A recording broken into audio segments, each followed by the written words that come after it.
Ma nouvelle technique pour gagner au paris sportif. Non, c'est pas du tout putaclic comme titre. Mais réellement, cette vidéo va comporter des éléments qui vont vous aider à gagner vos paris sportifs. C'est indéniable.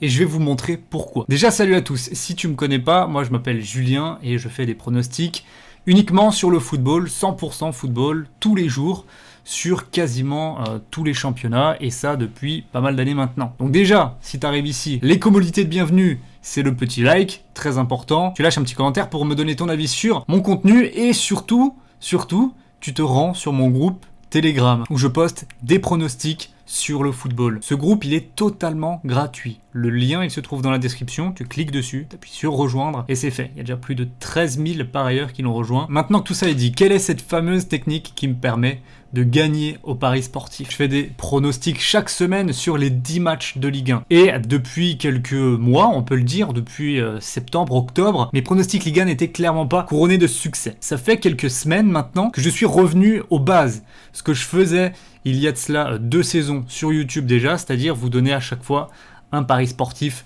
sécurisé sur chaque match de Ligue 1. C'est compliqué de parier sur beaucoup de matchs. Là, on se dit sur 10 matchs de Ligue 1, c'est compliqué, c'est sûr. Mais même si toi, personnellement, tu veux choisir 10 matchs et les pronostiquer les 10, même sur une semaine, ça sera compliqué. Au final, c'est compliqué. Les paris sportifs sont compliqués. C'est pour ça qu'il est important, en fait, de sécuriser. La saison qu'on est en train de vivre est très particulière. Il y a beaucoup de surprises, pas mal d'équipes qui ne tiennent pas leur rang. Domicile, extérieur, est-ce que ça joue vraiment à huis clos?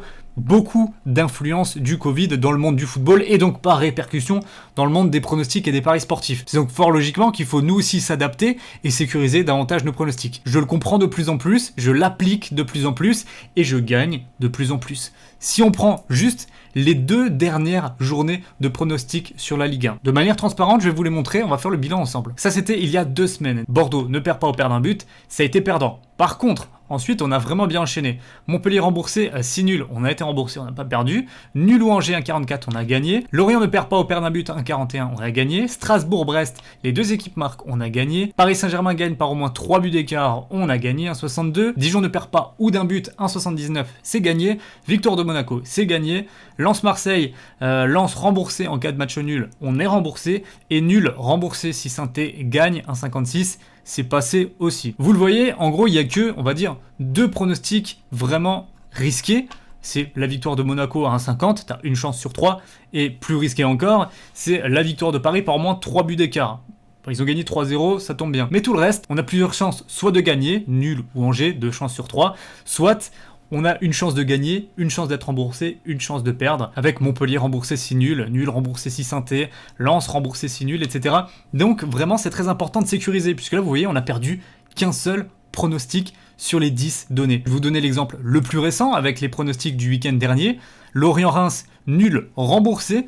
Si Lorient s'impose, il y a eu 1-0 pour Lorient, on est remboursé. Victoire de Lyon, 1,48, on gagne. Nul Rennes, 1,40, on gagne. Nul au Bordeaux, celui-là, on l'a perdu puisque Brest a retourné le match. Mais bon, vous voyez, pour perdre ce pronostic encore, Bordeaux gagnait 1-0, a fait une belle heure de jeu. Et ensuite, ils prennent 2 buts dans les 10 dernières minutes. C'est des choses qui arrivent. Et c'est pour ça qu'il n'y a jamais 100% de réussite. Mais sur la durée, c'est 100% fiable quand même puisque on arrive à gagner beaucoup de pronostics et au moins limiter largement et grandement les pertes. Parce qu'après, on enchaîne. Victoire de Monaco, c'est bon. Victoire de Montpellier, c'est validé aussi. Celui-ci, et c'est le 2e et dernier de la semaine qui est perdu, on prend Angers remboursé 6 nuls, Nice s'impose, donc ça c'est perdu, mais ensuite nul remboursé, si Saint-Étienne gagne, on est remboursé. Lille remboursé 6 matchs nuls, on gagne, et victoire de Paris, on gagne. Donc là il y a seulement 2 pronos qui sont perdants. Et si on regarde sur les 2 dernières semaines, soit les 20 derniers pronostics Ligue 1, c'est 3 pronostics perdus, 13 pronostics gagnés, 4 pronostics remboursés.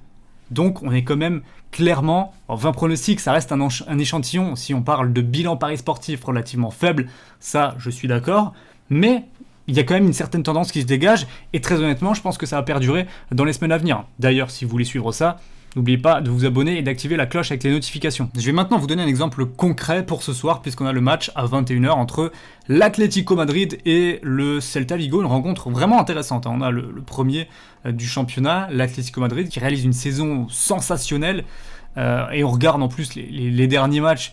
C'est vraiment convaincant. 4-2 contre Cadiz, 3-1 contre Valence, 2-1 contre Eibar, 2-0 contre Séville, 2-1 contre Alaves, 2-1 contre Getafe, 2-0 contre la Real Sociedad, 3-1 contre Elche. À domicile, c'est intraitable aussi. Le bilan global, il est excellent. 19 matchs, 16 victoires, 2 nuls, aucune défaite à domicile.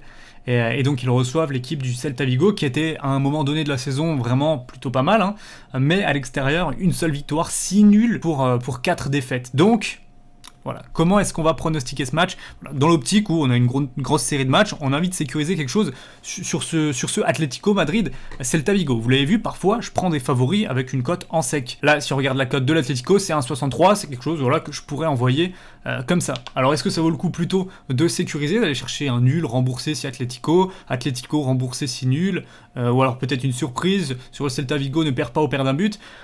Comment on prend ce match pour trouver un pronostic sécurisé? Bien moi j'utilise ce fameux tableau que j'adore regarder, qui me permet un petit peu d'avoir une photocopie de ce que réalisent les clubs cette saison, et on a quelque chose de très intéressant, on peut le constater ici, mais le Celta Vigo, lorsqu'ils ont joué contre les 7 premiers du classement, donc à savoir l'Atlético, Barcelone, le Real Madrid, Séville, Villarreal, Real Sociedad et la Real Betis, c'est 7 matchs pour 7 défaites. Toujours au minimum 2 buts encaissés, et parfois quand même des belles corrections. 2-0 contre l'Atlético, 3-0 contre le Barça, 2-0 contre le Real, 4-2 contre Séville, 4-0 contre Villarreal, 4-1 contre la Real Sociedad. Généralement, lorsque Vigo rencontre les grosses équipes espagnoles, ça se passe pas très bien. Donc c'est le scénario qui est quand même envisageable si on regarde en plus la forme du moment où Celta a du mal avec 5 matchs sans défaite. Je pense donc qu'il est relativement légitime, vu la cote d'1,63, de se tourner vers une victoire de l'Atlético. En revanche, si on veut aller plus loin, on pourrait trouver un pronostic sécurisé en se disant, allez, peut-être que le Celta pourrait faire un exploit et pourrait réussir à aller chercher un résultat, un petit point du côté de l'Atlético. On aurait par exemple un nul remboursé si Atlético, pour être encore peut-être plus sécurisé. Après ça c'est à vous de choisir votre camp, mais personnellement moi pour ce match j'irais bien tenter la victoire de l'Atlético 1,63. Selon moi, si l'Atlético ne gagne pas, j'aurais pas de regret, je me dirais pas j'ai fait de la merde sur ce choix. L'Atlético à 1,63 avec les éléments d'analyse qui sont donnés là, j'ai envie de dire, ça se tente que ça soit gagnant ou non, puisque à long terme, en réfléchissant comme ça, en essayant de sécuriser ses bêtes, même si c'est pas le cas sur celui-ci, je pourrais faire une vidéo demain, après-demain, on aurait sans doute d'autres matchs qui s'y prêteraient un petit peu plus, mais en tout cas, en réfléchissant comme ça, vous serez gagnant dans les paris sportifs. La sécurisation des pronostics, double chance, remboursé, etc., c'est quelque chose qu'il faut beaucoup plus utiliser dans vos réflexes de pronostics de paris sportifs. Alors c'est souvent au contraire avec l'envie récréative des gens, voilà, qui est de se donner des sensations, d'essayer d'aller chercher des grosses cotes, etc. Que je discute avec beaucoup d'entre vous qui sont aussi des parieurs, mais on a des moments où on est en manque de confiance.